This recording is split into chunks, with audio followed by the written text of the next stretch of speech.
I was very sad when I knew that I could not walk. I thought, why is it that my leg is different from everybody's own? But when Islamic IBCC came to my aid, I was very, very happy. Millions of children, all over the world haven't lost their limbs, they've also lost their voices. Some of them also they may be victimized, being discriminated against. What we stand for is a situation whereby we are able to give them back their dreams, give them back their voices within the community. I never thought I could walk again, but Stanbic IBCC gave me my life back. Now I can play with my friends, go to school, and chase my dreams. Thank you, Stanbic IBCC, and thumbs up to everything you're doing for me. I hope you can do more.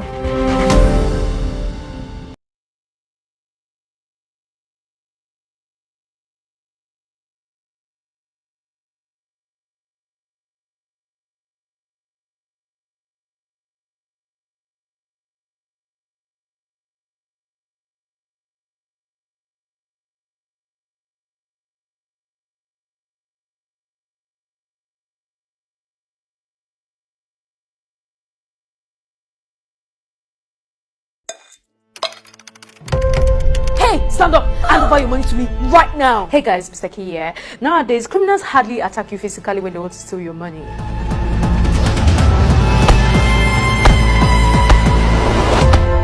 Instead, they've become smarter with the help of technology.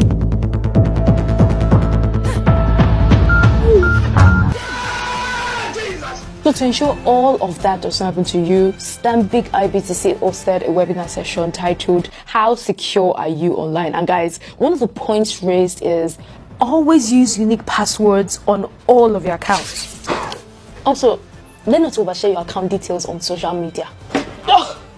Of course, there were more tips that were shared at the webinar session. So if you want to know more, just visit Stanbic IBTC's YouTube page. With that said, have you been scammed online before? Let me know. Before you frustrate me, I will frustrate you.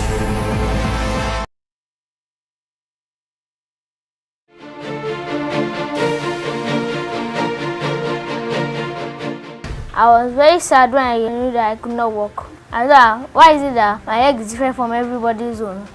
But when Islamic IBCC came to my aid, I was very, very happy.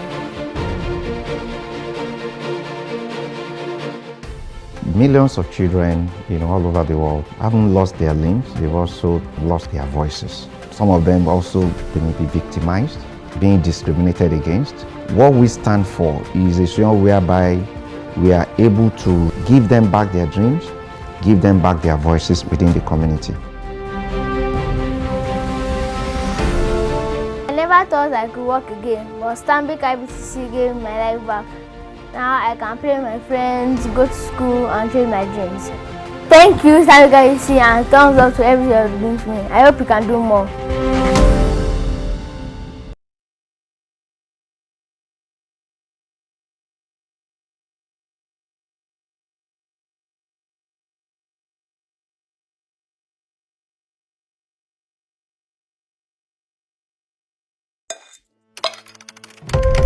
Hey, stand up! Hand over your money to me right now! Hey guys, Mr. K here. Nowadays, criminals hardly attack you physically when they want to steal your money.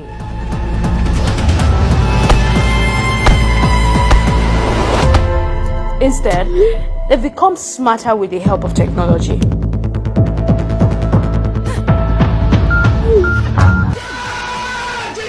So to ensure all of that doesn't happen to you, Stanbic IBTC hosted a webinar session titled How Secure Are You Online? And guys, one of the points raised is always use unique passwords on all of your accounts.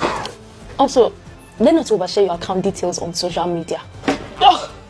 Of course, there were more tips that were shared at the webinar session. So if you want to know more, just visit Stanbic IBTC's YouTube page. With that said, have you been scammed online before? Let me know. Before you frustrate me, I will frustrate you.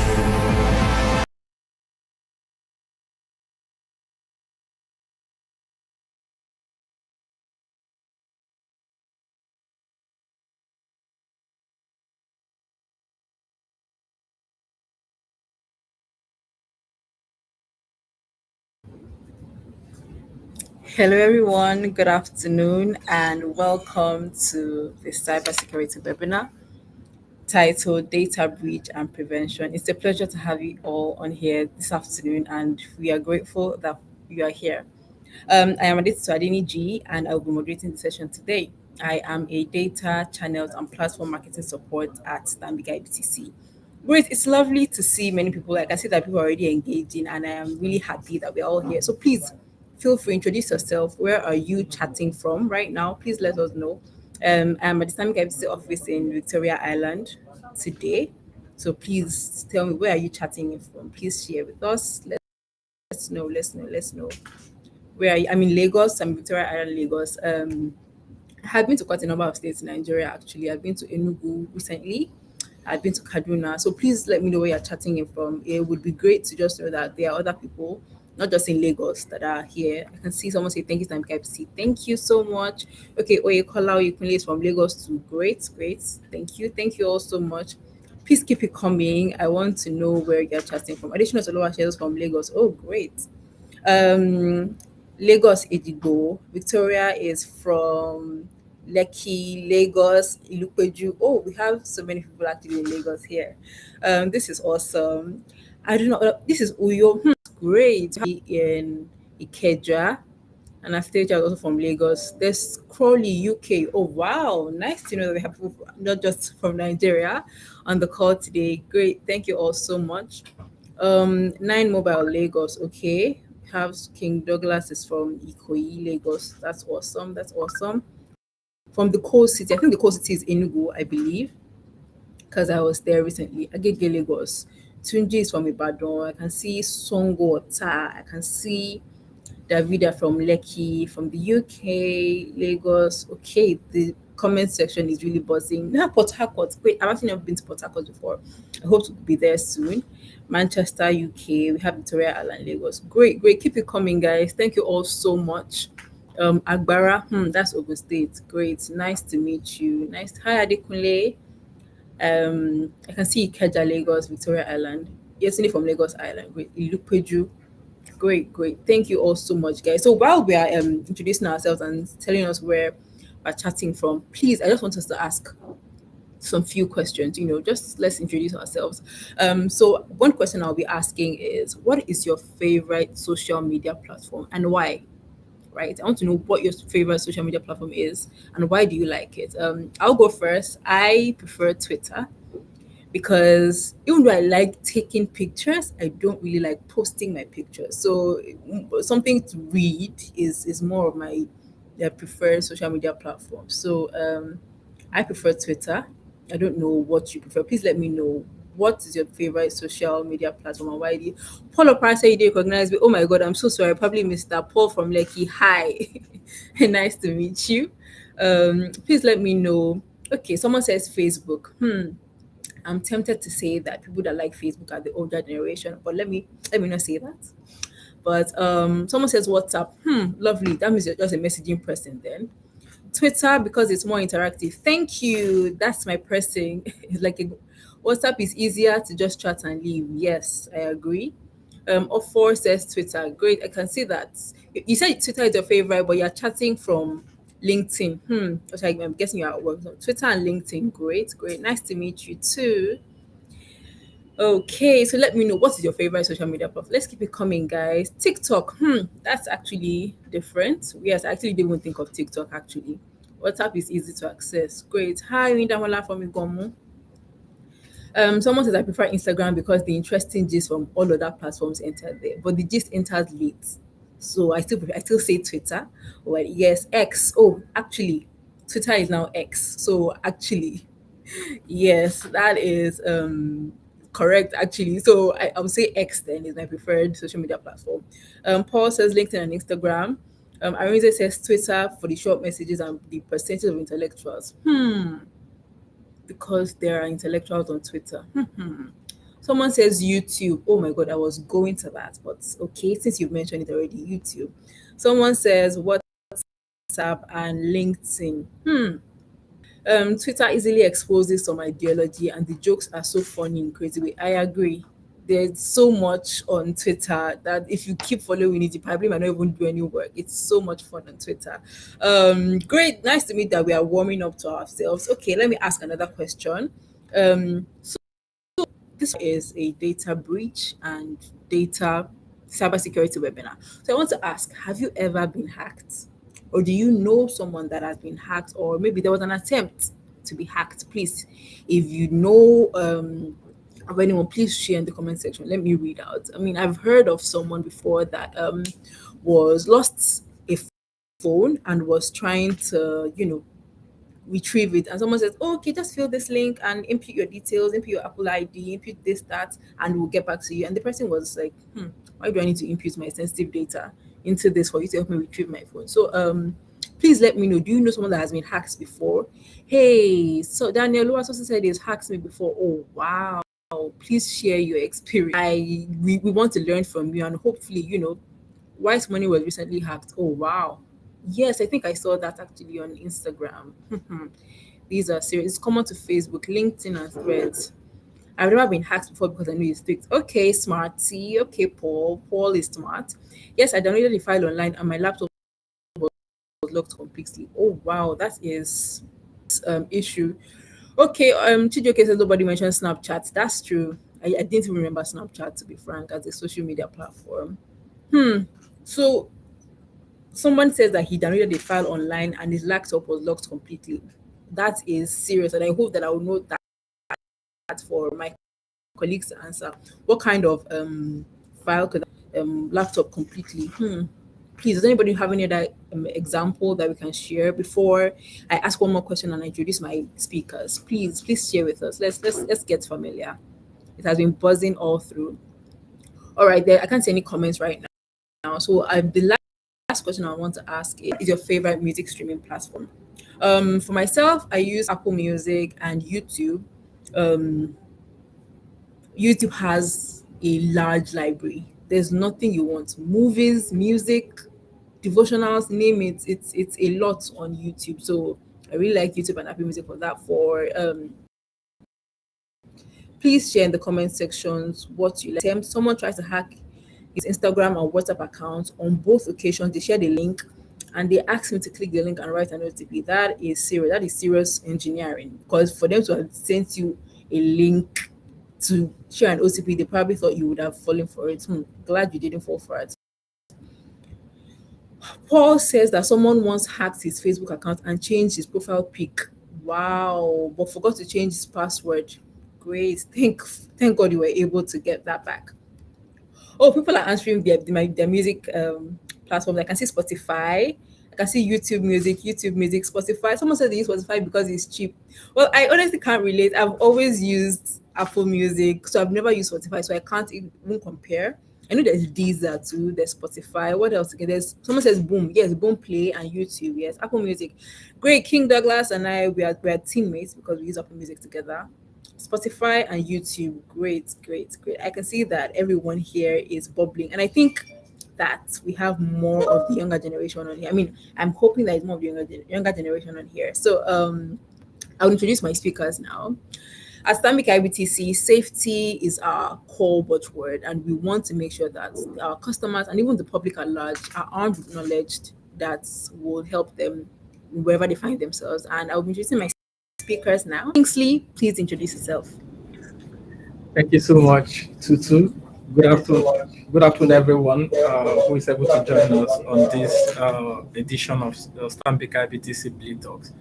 I'm so happy to be here today. My name is Kingsley Ozobo. I'm a cybersecurity manager with Stanbic IBTC Bank. It's a pleasure, and I'm happy to be part of this conversation. I wish it's going to be a collaborative and engaging session so that we're all able to learn from each other. Thank you, Tutu. Thank you very much, Kingsley. Kingsley is giving me millennial vibes. He's just calm, collected. I hope that Mercy will be able to overtake that. Mercy, please introduce yourself and show us that you have the ginger. Thank you very much, Tutu, and good afternoon, everyone. I'm excited to be on this call, and I can't wait for us to go right deep into discussing data breaches and prevention methods. I'm excited about the amount of engagement we're getting, all the questions, very wonderful. And yes, let's dive into it and see what we have. Thank you. Thank you so much, Mercy. Someone in the comments has already called Mercy Gen Z Mercy. Thank you, thank you. And please add Millennial Kingsley. Thank you. So it can just be complete, like that. I can already see some questions here. I was even going to ask that. What do you intend to take out of the session today? For instance, for myself, I want to know how to be able to avoid what links to click, what not to click. For instance, if I make an order online, I'm shopping for a bag, and they tell me, oh, okay, your bag will be delivered in 2 days.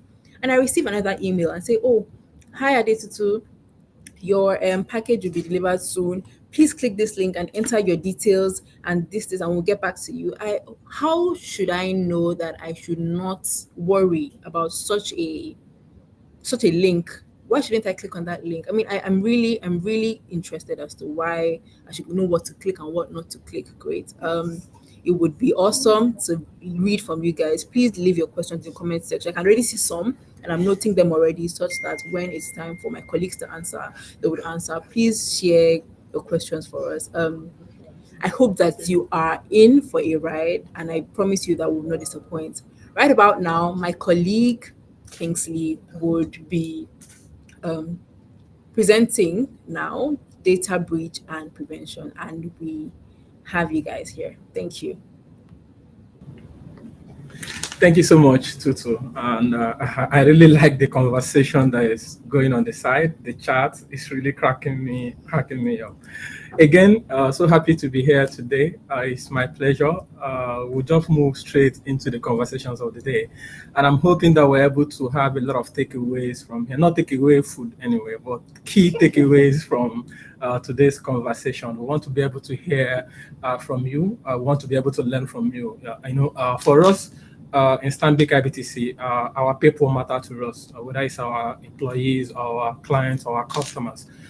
That's why we're taking our time to have this engagement with you. We could have as well just sent you an email that has these slides for you to read it through, right? But we want us to have this conversation. We want to be able to engage with you, to hear directly from you and take your feedbacks and see how we can provide you guardrails that will help you keep safe and secure in your personal spaces.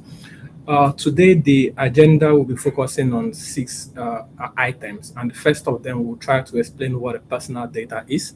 We'll talk about the types in which they appear. Again, riding on the topic of the day, data breach. We'll talk about what a data breach is, the different forms in which they come, why the breaches happen, the consequences, what to do when your data is breached. And just for the benefit of people, we have a lot of business leaders here. We have entrepreneurs and even small and medium scale business owners. We'll be talking to you around how you can protect your corporate data, how you can ensure that your clients or your customers' data in your possession are handled, transmitted, and stored in a secure manner. What is personal data? And I'll try to talk about personal data as an information that's relatable to an individual. So for us, I think the ask here would be for us to look within ourselves. If you're confused about what your personal data is, the question would be, what are those information that someone can tie to me? It's just like saying, putting a name, a face to the name. What is that information that somebody is able to identify that this information belongs to me? Again, this might not make sense as a standalone data. It might be a collection of different information. So again, you ask yourself, what are those informations? And when they are pieced together, somebody can say, this is owned by Kingsley, this belongs to Mercy, this belongs to Kingsley, right? So that answers your question. Once you're able to ask yourself that question and answer it, automatically you know what your personal data is. And they come in different types, like what we normally do know, the email addresses, the mobile numbers. I heard someone on the call talking about how people in Zimbabwe are sending him SMS or calling you on the phone. The truth is that they don't use magic. They must have gotten your mobile number, your email address somewhere. There are a lot of sites now that before you log in or even read news, there are news sites that before you read a news site, they ask you to create an account. As you create those accounts, you supply this data. For you, it's just a mobile number, right? It's just an email address, but you cannot tell how far they go with it. Today, we have data merchants who are able to collect some of these things and go further to even commercialize it to other third parties who are willing to buy and pay, who are willing to pay for it. So it's important that we handle these personal information properly. Again, you can talk about health information, things around your medical records and your prescription. These are things that should be close to your heart, right? You wouldn't want your medication, your special medication, or any special health issue that you're facing to be an information that's available to the public. We talk about financial data, which is what we all know about. When we talk about protecting your data, a lot of people look towards the financial side. How do I ensure that my ATM pin is secure? You see them on the ATM when they're trying to use the card. You're looking around, trying to be sure that nobody's looking at you. That is very, very wonderful. But it's also important that we pay attention to other forms in which they appear. When someone is able to get things like your house address, your email address, your mobile numbers, by the time they put it together, they have a face. They're able to say, oh, wow, this is who this person is. And that automatically means that your personal data is in the hands of unauthorized people. We'll now delve into the key of the conversation, which is data breach. What is a data breach? Practically, we've talked about data and different forms in which they appear. We're saying a data breach is actually a security incident, whether intentional or unintentional. So it can be accidental, it can be an intentional action by someone that leads to an unlawful destruction, loss, alteration, unauthorized disclosure of or access to personal data. So a data breach is a form of cybersecurity incident. But now, what qualifies it to be a data breach is that in the course of that incident, data has been lost, data has been altered. Someone who is not supposed to have access to data has access to your data. So once these criteria are met, automatically there's a data breach. So I want to just take us a bit back on why it's important that we pay attention to data breaches.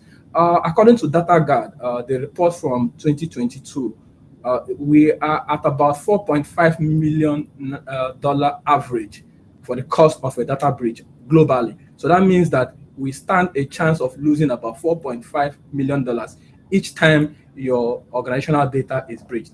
And the numbers are out there. We can do our research and you see how many wonderful organizations that continue to fall victim. And this brings us to the fact that while we are looking at technology, while it's wonderful to look at technology, while it's wonderful to look at the skill sets of the people who man these technologies, we have to pay attention to personal information, because these today we say that data is the new crude. People don't go out looking for so much money. They're looking for information that they know that this information can fetch me money today. And one thing I want us to take away from this conversation today is the fact that data breach is broadly defined as security incident that affects the confidentiality, integrity, and availability of a personal data. We call it the CIA team in cybersecurity. So it's not CIA, the sister of FBI or DSS, but yeah, CIA. So if you're looking for something to help you grab it today, you just say CIA. And CIA refers to confidentiality, integrity, and availability of data. So you ask yourself, has the confidentiality of this data been tampered with? And when you say confidentiality, you want it to be for your eyes only, or for the eyes of the people whom you've given access to it. You don't want your data to be jollof rice that is available to every Owambe at every party, right? You want the integrity of the data to be maintained at all times. It doesn't matter the channel in which you're accessing this data.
I was very sad when I knew that I could not walk. I thought, why is it that my leg is different from everybody's own?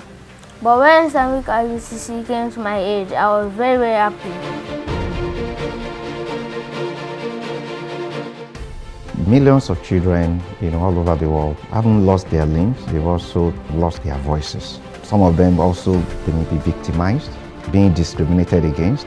What we stand for is a situation whereby we are able to give them back their dreams, give them back their voices within the community.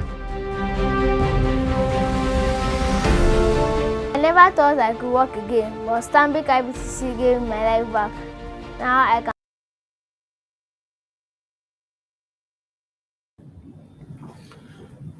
Thank you.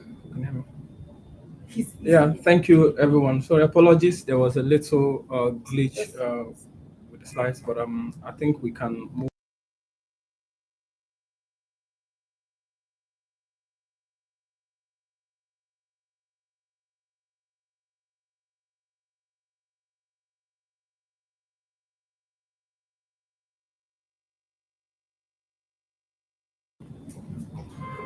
All right, thank you. So we'll move to some of the triggers. What are the things that makes it possible for data breaches to be successful?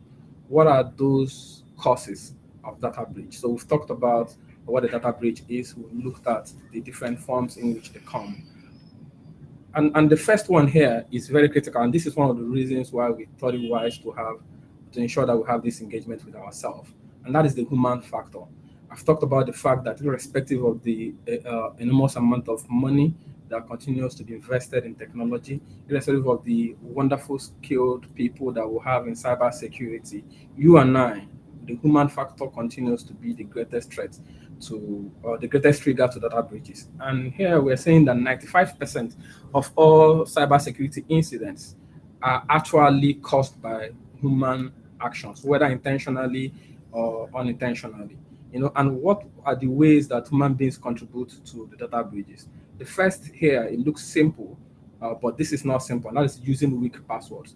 Today we know what a password is. It's like your lock, your key to your house. Right? And we're saying that yes, you can afford to get a security man at the door, but you need a good lock first. Before you talk about someone breaking your door, you want to be sure that you have a good lock. And a good password is a password that is at least 8 characters. If you can make it 12, wonderful. It can be, if you can be more than 12, like 16, so great. But at least your password should not be less than 8 characters. And not just only the length, it should contain at least capital letters, small letters, digits like numbers, and special characters like the at and the and. A combination of all this with a minimum of 8 characters gives you a strong password. It's also important that we talk about multi-factor authentication. So I hear someone mentioning that your Facebook account was hacked. Someone was able to get your password. Imagine if you had what we call 2FA, multi-factor authentication, which is a second level authentication process. In addition to your username and your password, you have something different, either in form of an OTP or authenticator app that allows you to, in addition to putting your password, you're able to put in something else. I bet you that person, even if they had your password, they will need to have your phone where your OTP drops to be able to get access to your password, and that's what to your account, and that's what we call multi-factor authentication. We're also saying that it's important that at all times we are updating our softwares, we are updating our application, we are updating the OS of our devices. And I want to talk about software updates a bit, because for us, most of the time we see it as if it's a stress. Oh, they're going to consume my data. Before I update my OS, I'm going to lose data. But the truth is that those updates are actually fixes for an issue that do exist. The service provider, the manufacturer of that phone or that device might not tell you that, oh, really, this is what this is doing. But the truth is that a software update is like a patch. And when you say a patch, right, it's like something is leaking and you need it to be patched. So when they release some of these software updates, it's supposed to fix a vulnerability that's been identified on the system. And that's why we're saying it's always important that we pay attention to software updates. Be careful what you share online, especially in this age and time. I hear Tutu, talking about millennials and Gen Z. Yes, social media is a wonderful place. It's a place for us to connect. But if a lot of people have abused the use of social media, where just by looking at your social media page, somebody is able to tell a lot of things about you. By looking at your social media page, the person is able to tell your date of birth. Maybe the day that was your birthday, you say, "Oh, I'm wonderful 30. I'm 28 today. God bless me, God bless my mother." All the person needs to do is just to look back and understand the day you were born. Automatically, they have your date of birth, which is a very critical information today. There's actually nothing you do today that is sensitive when it comes to data sharing that they wouldn't ask you for your date of birth. In fact, if you call your bank, let's say you have an issue, or you call any organization and they want to identify you, one of the first things they ask you is your date of birth.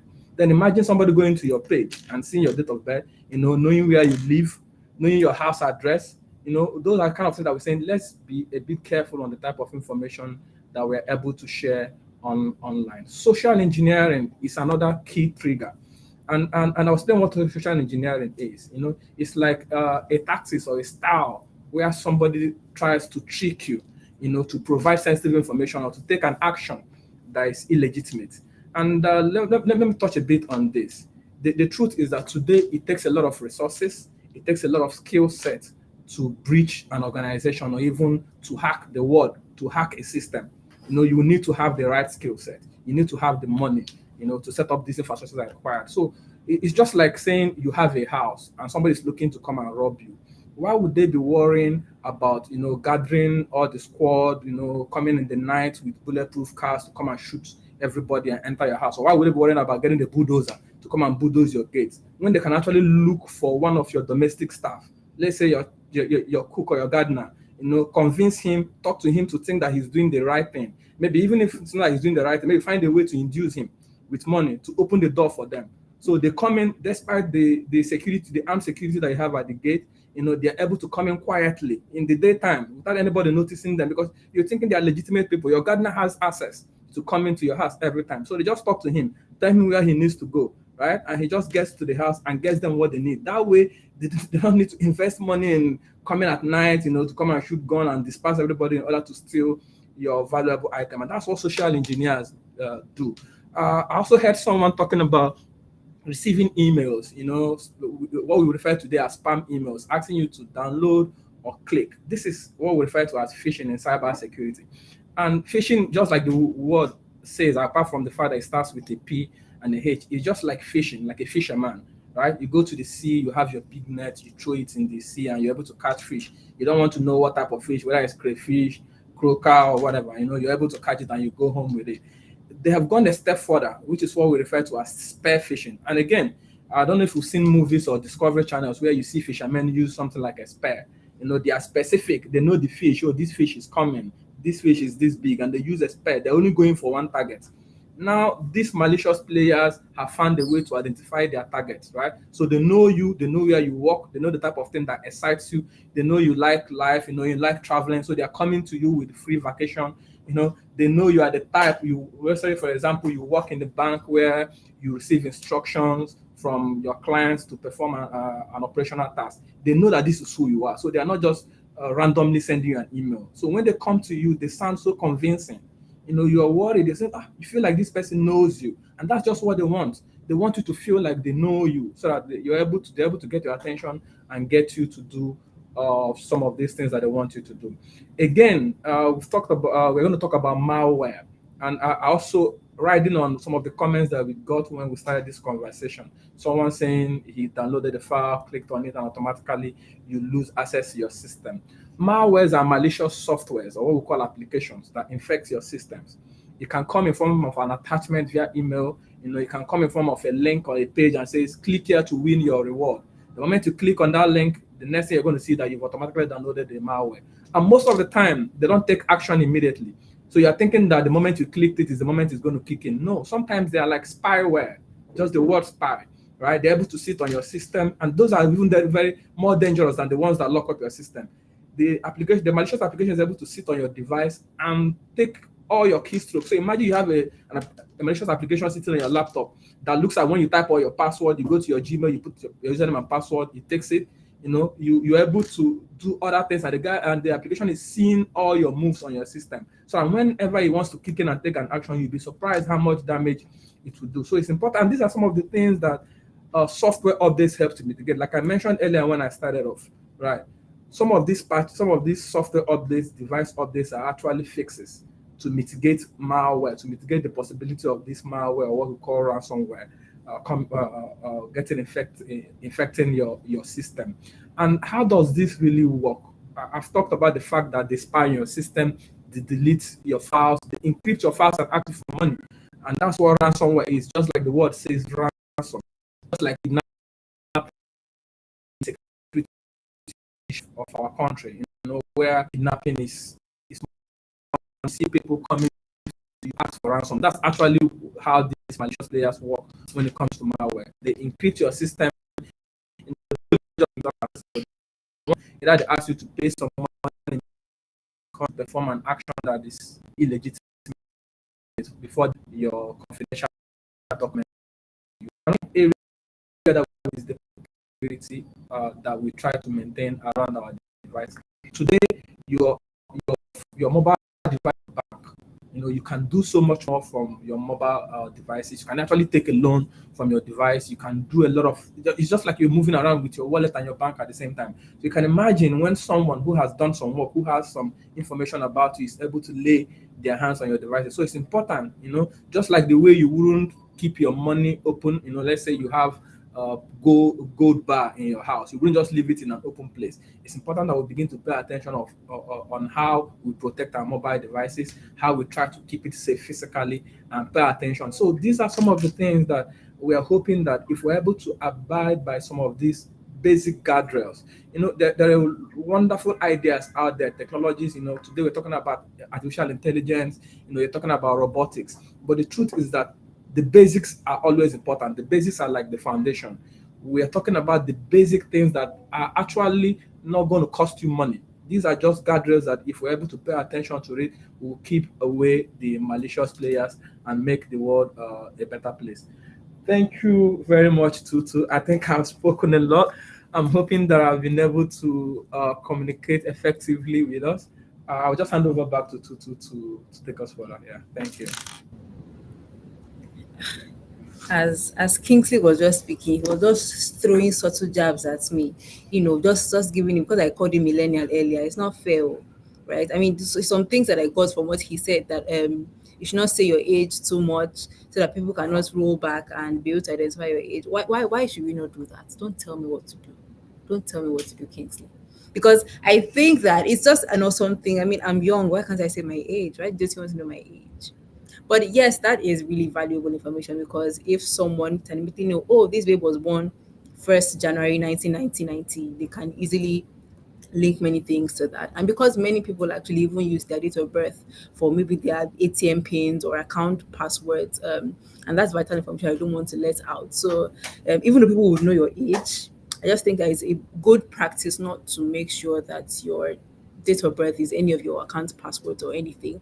I can see that there are already lots of questions now. One question I have for Kingsley is that, okay, if you're saying that I should not use my date of birth and not let people know, how should I set passwords? I think he touched on that earlier, but at the end of the session, would still discuss that. Hi, Mercy, please, you have the floor now. Thank you. Thank you. Thank you so much, Tutu. And thank you, Kingsley, for that very insightful presentation.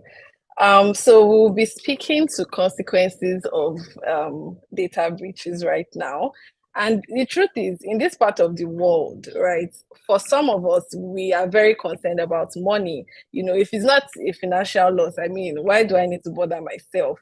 But in today's world, like my colleague said, data is crude. Like, data is so important, and we need to value it, right? Because if we do not value it, then there are other people that are going to place much more value on your personal data, right? So part of the things that can happen if you get exposed, if your data gets exposed to unauthorized personnel, would be reputational damage. I remember a time I got a message from my friend on Instagram, and in the text, the person was saying a lot of things. And of course, because of the personal relationship I had with the friend, I had known that this is not the regular expression, or this is not how this person would normally talk, right? So you can imagine how much of work, she had to do to regain, and to regain trust in her person, right? She had to go back, to her employers. She had to go back to other people, other friends, and other people that did not know her as well, just to pick up from where she left. And that was just because of her data was exposed. There was a data breach that she was affected by. And these are some of the things. Is beyond money, to be honest. Money is a big deal, but it's actually beyond money. There's, especially for financial organizations, you can have reputational damage, and you can even have, legal actions against you. Why? Because an individual has trusted you with an organization, and this is actually for, like, small business owners or entrepreneurs, amongst us today. Individuals have entrusted you with personal data about themselves, and you have the responsibility to make sure that that is kept well. And if they find out for any reason, I think I saw, a question where somebody had mentioned that they get random calls, they don't know how people, get their phone number and stuff like that. These are some of the issues, these are some of the consequences, of a data breach. And I think we'll just move to what to do if your personal data has been breached. This is extremely important. For any reason, the deed has been done, right? Your personal data gets exposed, to unauthorized parties. What are part of the important things that you should take note of and action immediately, right? And when it comes to, taking action after something has already happened, you have to think of speed. You have to do it as fast as possible, that you prevent further damage. Changing your password and enabling multi-factor authentication, this cannot be overemphasized. Really, it just cannot. Your password should be as lengthy as possible, as you can, right? As you can remember, or in fact, it's best to even make use of a password manager, but make sure you enforce multi-factor authentication, right? Just in case there's any reason, yes, your password gets exposed, you're able to use a second factor, you're able to, get an SMS or an email, just to be sure that that request is actually coming from you. And always report to your local authorities. Why? Once your identity, one of the consequences of, a data breach would be identity theft. And if your identity has been stolen, you need to be able to have records, right? So that if there's any action that the cyber criminal has carried with your identity, you are able to exonerate yourself from that. That's why it's very important to report to local authorities. In case it's a financial data, that was breached. I know in this part of the world we love money, and I'm thankful, or it's great that we have an international audience, in this session. But if your, financial data has been breached, block your cards almost immediately, right? Just, in fact, this is not something that, it's something because of how much value, we have put on finances. I'm sure this is part of one of the first things that we would want to do, right? And then also try to find out what sensitive data has been breached. And now, for organizations, for entrepreneurs here on the call, and even we can even bring this home, to our personal lives. One of the best ways to actually protect your organization data, the truth is, you cannot protect what you don't know, right? You cannot protect what you don't value. So one of the best ways to protect your data, in your organization, is to identify and classify it. Right? In a household, you cannot protect everything. There are things that, somebody has kept in a room or in a safe. I know some people have safe locks in their houses. There are some documents, maybe for properties that are owned by the family. These are the important things that you say, okay, if it's fire, I want it to be protected. If there's a flood, I want these documents to be protected. And the same way, right, in our environment, if we can identify, then we'll be able to place the proper value, on that particular type of data that we've classified and identified. And we will then know how to appropriate the accurate level of protection for such identified data, right? We also have things like secure data disposal, right? In today's world, you go out, you see people going to the trash can looking for, maybe hard copy documents, looking for things that they can pick up on. These are the routes and the channels, right, by which we can get involved in a data breach, right? If as an organization you don't have a shredder or you don't have a process for degauzing, then it's probably is not the best thing to do, for the customers that have trusted you with valuable information. And then data encryption, very interesting as well. If it's a very simple concept. If I'm speaking a particular language that nobody else understands, then even if for any reason somebody is dropping, or somebody intercepts the traffic, if it's online, they won't be able to make use of that information because they cannot decode it and they cannot understand it, right? So these are some of the ways that we can actually protect corporate data within our businesses and even in our personal lives. And then we'll now be talking about the do's and don'ts for data protection. So for personal, very important, make use of multi-factor authentication, back up your data.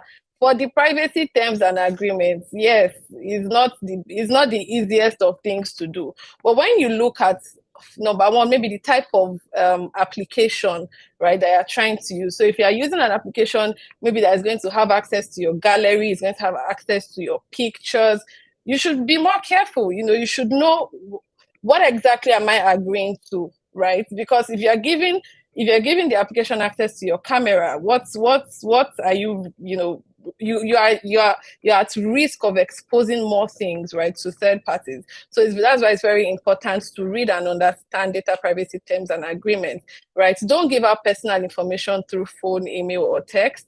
Don't give out too much information, right? You are going for an event, and at the registration point, somebody is asking you for your mother's maiden name, your date of birth. That's too much information. You do not need that information for me to attend this event, right? So you should also be able to ask those questions so that you don't fall prey to this. I remember a time I was at a shopping complex, and then somebody walked up to me and was like, "Oh, we are trying to do a raffle draw. I want you to fill your details here." I'm like, these guys are really, they are making themselves busy, right now. I should put in my details to win what? Why? You just came to meet me just because you think I'm a lucky person. No. And then you're in that situation, you put in your details, and tomorrow, you're getting spam emails, you're getting unsolicited calls and messages. These are things that we should be mindful of, right? As my colleague has said, we're just really going back to the basic to see ways that we can prevent ourselves from unlawful or unauthorized data exposure. So I think at this point, I'll be handing over to Tutu to just take us further. Thank you. Hi, Mercy. Wow, this is a lot. You mentioned something about attending events and then them asking you to fill in my mother's maiden name. So I did quite think much of it, but now that you mentioned it, actually, I think I have come into contact of people that might be asking so many questions like, why are you asking this? Right? It's not really what I'm asking for. And Kingsley mentioned something when he was speaking. He said that they might want to people that want to get data from you, they might want to trigger things to you. So because for instance, I like, England, I like visiting England, or I like shopping, they might send me some targeted emails that, okay, since we know Alice to like XYZ, let's send her XYZ just to try to get data from her. And this is one of the reasons you have to always be alert, always have to be cyber alert, to make sure that you are always on the lookout, to make sure that you do not fall victim of cybercrime or cyber fraud. So now I want us to ask questions. I have one question for Mercy, by the way. During her presentation, she said that, oh, data privacy terms and conditions, you have to make sure you read it well before accepting. And I don't know. I'm not sure, because do people really read it? I mean, I don't know. I don't know. But do people actually read it? Because I mean, I just scroll down, scroll. I agree. You are saying that that is a wrong thing to do. So now, what do we advise to do? I don't know, Mercy or Kingsley. I don't know who wants to answer that, but please, is it what do we do? Those kind of they are too long. Please. Yeah, thank you. And I do agree with you. Let me take the question. So practically, we find it difficult because of the fact that we're thinking this is not necessary. You are thinking, why are you asking me of this? Let me give you an example. Assume you want to go and buy a house, a house that costs you 100 million. For some reason, they give you a contract. I bet you are going to take days to read it. You're going to actually go and even consult a legal advisor to look it through. And why is that the case? And that's because you are seeing it as this is too valuable. I don't want anything to go wrong, right? And that's why you're able to take your time to even ask for extra days to go read it through. But when it comes to your data, you just feel like, just because I want to sign into this application, that's why you're asking me all this. That's just the mindset. And the truth is that, just like my colleague Messi mentioned earlier, it's important that we read out these things, because let's say, for example, somebody's asking you to open an account, and there, part of the terms or condition is that they will have access to your microphone and your camera. That should be a trigger for you right there.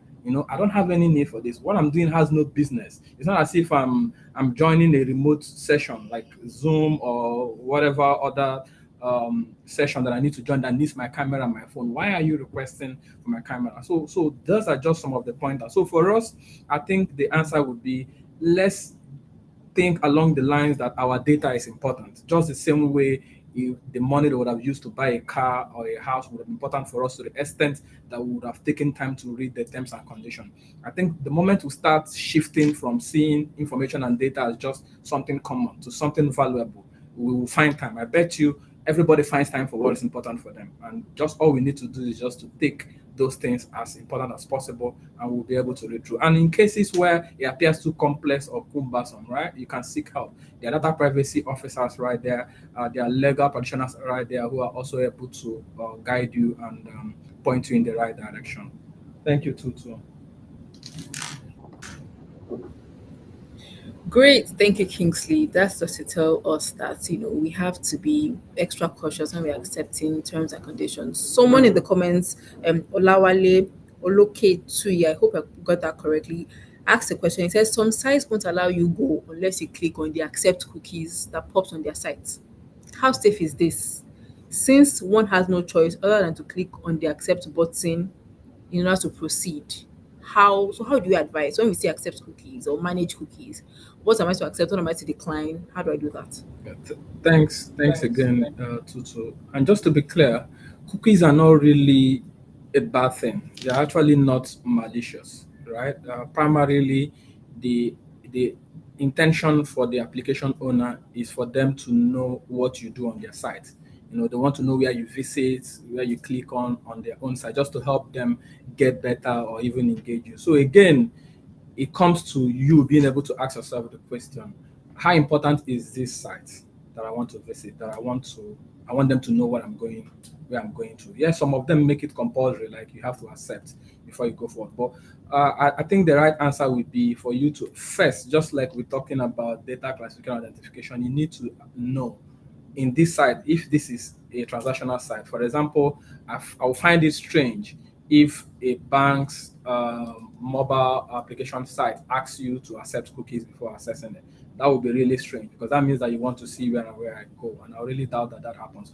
But some news websites, some marketing website more often want to know, so that they can use that to engage you. Let's say, for example, you go to a particular news reporting site, and it's the sports page that you normally do go to. Cookies will help them, engage you further, so that in case they have contents that they want to dish out there, they will be looking out for people like you. So to answer that clearly, is just you trying to, within yourself, is this really important? What I want to do on this side? And if there's nothing you can do about it, where you know that, okay, I actually need to visit this side, then you can go ahead and accept cookies. But it's important that once you're done, one way that we can ensure that whatever cookies that they've gathered as a result of your activities is to clear your cookies.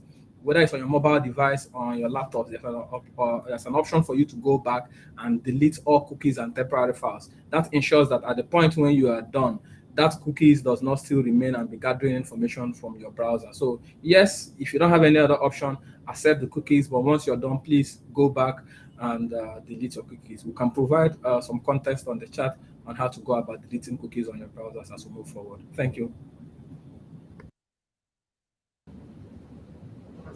Thank you very much, Kingsley. I am learning a lot myself.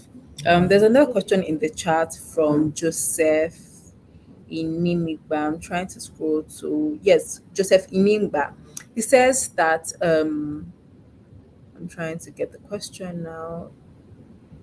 He wants to know why can't see that right now. He's getting calls, especially in the middle of the night, from unknown foreign numbers, right? But the question itself, I cannot see that. But there's another question for how can you identify a fictitious website? Hi, Kingsley or Mercy. Do you want to go with that? How can we identify a fictitious website? Thank you. Okay, thanks. Very, very valid question, and I love that question. These are some of the things that we try to talk about on a daily, and I'll go straight to it. One way you can find a malicious website is first look before you click. So when you look at the link, so for example, someone is sending you an email that has to do with a church, maybe for you to make a church, go in and read about the gospel for today. But when you hover on the link that they send to you, it's talking about something different that has to do with a shopping. The message is saying something different. The link is talking about something different, right? So I think that is the first step before you even click.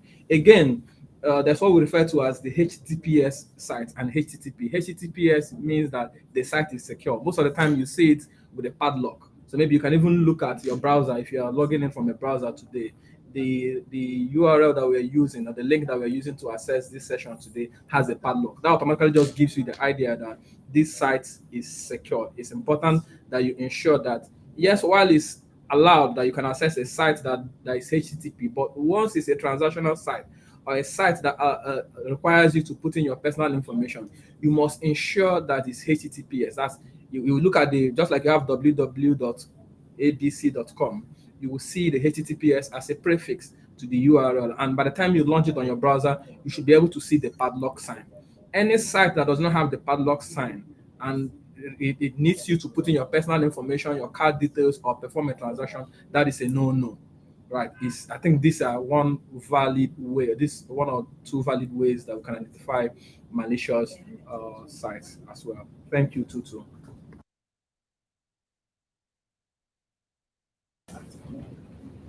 Thank you so much, Kingsley. Now enough of Kingsley. I'm tired of seeing the millennial on my screen.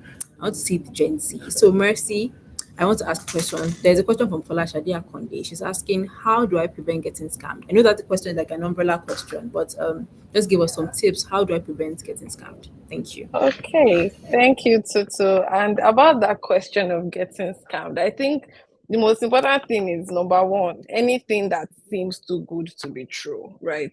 These social engineers are just trying to use psychology to get you to accept something that you think will benefit you eventually, right? So general rule of thumb, if it seems too good to be true, it's probably too good to be true. And you should not, fall for it or accept it, right? Like the example I gave about somebody walking up to me to say, they want me to apply, and see if I'll qualify for a raffle draw. You are asking me for details that I choose not to share with you, right? So these are the things. If there are situations where the offer seems sweet, then just ask yourself questions again. And if it's coming in form of an email, right? If it has a link, be careful. If you hover over the link, always check to see that what is displayed or the URL or the domain that the URL is sending you to is the same with what you actually want to go to. And apart from that, check the spelling, check that they are not replacing letters, they're not replacing an I with an L. At the end of the day, sometimes, these social engineers are not, doing too much to try to get your attention or to try to steal your information. If you check on your browser and you see that you're not on, a secure protocol like HTTPS, then that's also another flag to, be wary of. if your traffic is not secure, then it can be intercepted, and your data, even your password can be exposed. Sometimes what they do is that they mimic a type of page. So there are times where they tell you to maybe go and change your Facebook password or go and change your Instagram password, and they put a page, an image that looks just like that social media platform. They've been able to clone it, right? One of the rule of thumbs would be to check the domain on your browser URL field, right? Check the domain. Is it actually facebook.com? Is it actually Instagram? And if we're not able to identify these little things, then we can fall short and we can fall for scams from these cyber criminals. Thank you. Tutu, over to you. I was thinking that since Mercy is Gen Z, she'd be giving us gentle terms. Now I'm hearing domain, I'm hearing check this, check that, check intercepted.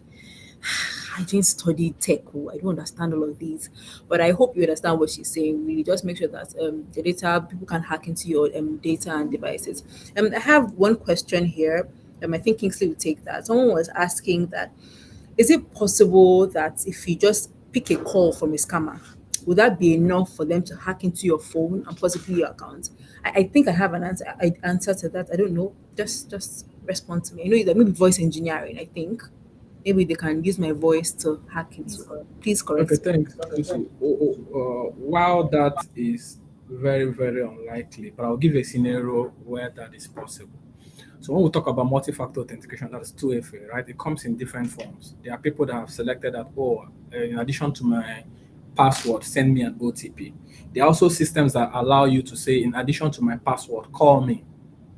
Right. So if your multi-factor authentication or your other mode of authorization is call you, so the moment you pick that call, it assumes that yes, you've put in your username, you've put in your password, and the moment you pick that call, it just assumes that yes, this is the person I'm talking to. Then that becomes a problem, and that's why we don't advise using phone calls as a mode of multi-factor authentication. So that is the only real instance where someone just calling you on the phone and you pick up the call or breaches your account or your data. And really, that call is not just an individual call; it's a system-initiated call. So I'll use an example on your Facebook account.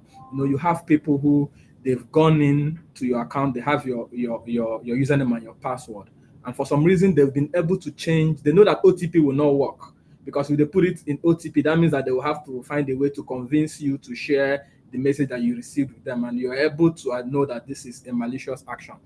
They will choose the option of phone calls. So what happens is that the moment you put in your username and your password on Facebook, automatically Facebook initiates a call to the owner, the phone number that's registered on the account. So you will see it most of the time as a landline or a normal existing call, right? So the moment you pick it, and those type of calls, the language you'll be hearing, you might not understand. You will be hearing a language that you did not get, or it will not even last. Just 2 seconds, 3 seconds, and it just drops. So that is the only time where picking a phone call can trigger a breach or a hack on your account. Other than that, every other phone call is more like buttering you up.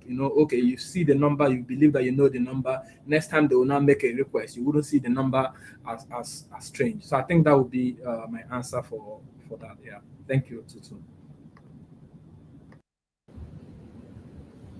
My tech oga, thank you very much. There was a question from Adeto Mohammed. Says, how does one go back to delete cookies, please? I think that is a follow-up to the question you answered earlier. So please just advise us. Yes. How do you go back? Thanks. So just as we're talking, if you have your browser open, just go to your browser settings. There's a search bar that comes. Just type cookies, COOKIES. Right. So it will bring out a page that says delete cookies. So you can delete today's cookies, you can delete 1 week, 1 month, or forever. So yes, you're able to do that. I'll also drop a chat after this session on this channel, just so for the benefit of those who might not get it. So just go to your browser, click on the settings button, a search bar will come up, type cookies, you see the options there, delete cookies, and you just click on delete. It's advisable that once you delete cookies, you close the browser and call it up again so that you are sure that the cookies have been successfully deleted. Yeah. Thank you. Thanks a lot. I hope that we have been able to learn that now. I think we would be rounding up now, but if you have more questions, please share in the chat. But I'm going to read this question now.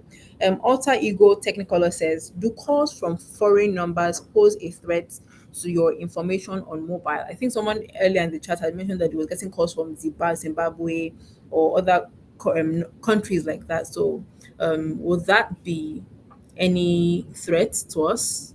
If you receive numbers or phone calls from other numbers, strange numbers. Not really. Like I tried to mention earlier, picking a phone call doesn't really mean so much, except in an instance where that phone call is an authentication method, like I explained earlier. So, but as a rule of thumb, your phone is not a public phone, right? You have the right to decide the phone calls you pick up, especially when the phone numbers are not registered on your device, except you're a business person or your job or your business involves, random numbers calling you, then it's understandable. But today, I also know that there are mobile devices that are able to identify spam phone calls. And what's a spam number? When one person, so today with the help of artificial intelligence, right, you are able to report a number as a spam, and automatically the moment that same number tries to call someone else, the second person has the ability to already know that this is a spam number. So it's important that you don't just pick any number that you do not know, especially when it has a spam tag.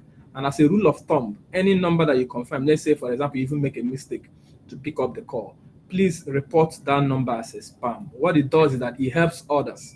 It takes the malicious players out of business. The next person he tries to call with that same number, automatically what will show on the person's phone is that this is a spam number, because one or two people have reported that number. That way you are helping keep the world safer. But just by picking a mere call without providing information, if it's not an authentication method, it's really, really difficult for that to trigger a data breach for an individual. Yeah.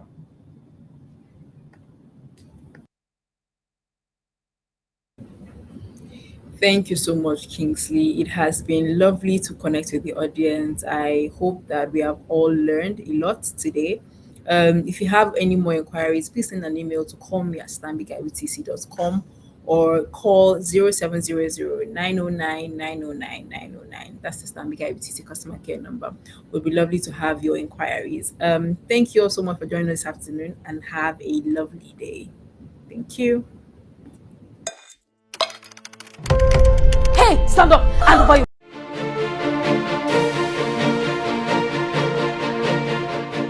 I was very sad when I knew that I could not walk. I thought, why is it that my leg is different from everybody's own? But when Stanbic IBTC came to my aid, I was very, very happy. Millions of children, all over the world haven't lost their limbs, they've also lost their voices. Some of them also may be victimized, being discriminated against. What we stand for is a situation whereby we are able to give them back their dreams, give them back their voices within the community. I never thought I could walk again, but Stanbic IBTC gave me my life back. Now I can play with my friends, go to school, and chase my dreams. Thank you, Stanbic IBTC, and thumbs up to everything you're doing for me. I hope you can do more.